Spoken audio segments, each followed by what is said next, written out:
Hello दोस्तों, आज हम आपको हाथी और बंदर की कहानी सुनाएंगे। एक घने जंगल में एक बंदर और एक हाथी रहते थे। हाथी बड़ा शक्तिशाली था। वो बड़े बड़े पेड़ों को एक ही झटके में उखाड़ देता था। बंदर काफी दुबला पतला, लेकिन वो बड़ा ही फुर्तीला और तेज था। दिन भर बंदर जंगल के पेड़ों पर उछल कूद करता रहता था। बंदर और हाथी दोनों को ही अपने गुणों पर बड़ा ही घमंड था। दोनों ही एक दूसरे से खुद को ज्यादा अच्छा मानते थे। इस वजह से दोनों में हमेशा बहस होती रहती थी। उसी जंगल में एक उल्लू भी रहता था, जो अक्सर बंदर और हाथी की हरकतें देखता था। वह इन दोनों के लड़ाई झगड़े से परेशान हो गया था। एक दिन उस उल्लू ने उन दोनों से कहा, जिस तरह तुम दोनों लड़ते हो, इससे कोई फैसला नहीं होने वाला है। तुम दोनों एक प्रतियोगिता के जरिए आसानी से यह फैसला कर सकते हो कि तुम दोनों में से सबसे शक्तिशाली कौन है। बंदर और हाथी दोनों को उल्लू की बात अच्छी लगी। दोनों ने फिर एक साथ पूछा, इस प्रतियोगिता में क्या करना होगा? उल्लू ने कहा, इस जंगल को पार करने पर एक दूसरा जंगल आता है, जहां पर एक काफी पुराना पेड़ है, जिस पर एक सोने का फल लगा हुआ है। तुम दोनों में से उस सोने के फल को जो पहले लाएगा, वही इस प्रतियोगिता का विजेता बनेगा और असल मायनों में सबसे शक्तिशाली कहलाएगा। उल्लू की बात सुनते ही बंदर और हाथी बिना कुछ सोचे समझे दूसरे जंगल की तरफ निकले। बंदर ने अपनी फुर्ती दिखानी शुरू की। वह एक ही छलांग में एक पेड़ से दूसरे पेड़ तक पहुंच जाता। वहीं हाथी तेजी से दौड़ने लगा और रास्ते में आने वाली हर चीज को अपने मजबूत सूंड से उखाड़ फेंकता।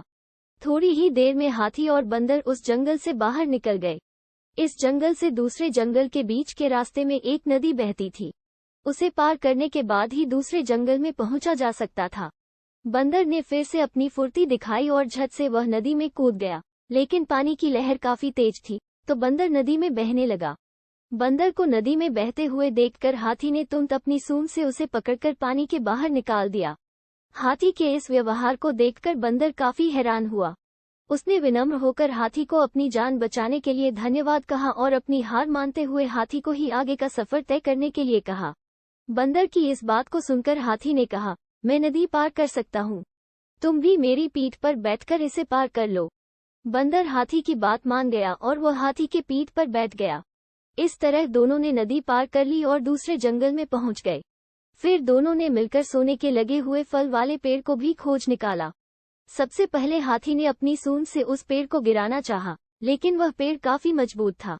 हाथी के प्रहार से वो पेड़ नहीं उखड़ा। फिर हाथी ने निराश होकर कहा, मैं अब यह फल नहीं तोड़ सकता हूँ।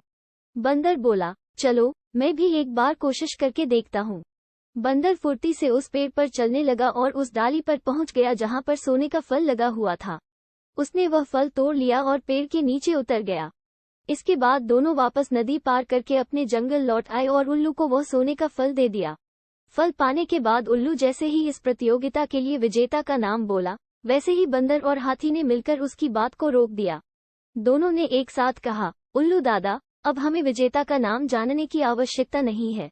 इस प्रतियोगिता को हम दोनों ने मिलकर पूरा किया है।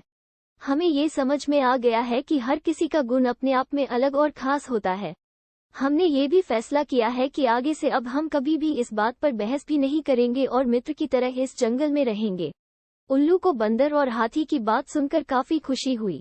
उसने दोनों से कहा, मैं तुम्हें यही समझाना चाहता था कि सभी एक दूसरे से अलग होते हैं। अलग अलग गुण और शक्तियां ही हमें एक दूसरे की मदद करने के काबिल बनाती हैं। साथ ही हर किसी की अपनी कमजोरियां भी होती हैं, इसलिए एक दूसरे के साथ मिलकर रहना ही सबसे अच्छा होता है। उसी दिन से हाथी और बंदर दोनों मित्र हो गए और वह जंगल में खुशी खुशी रहने लगे। इस कहानी से हमें ये सीख मिलती है कि हमें एक दूसरे के गुणों और शक्तियों का सम्मान करना और आपस में मिलजुल कर रहना चाहिए। अगर आपको ये कहानी अच्छी लगी तो इस वीडियो को लाइक करें, शेयर करें और हमारे चैनल को सब्सक्राइब करें।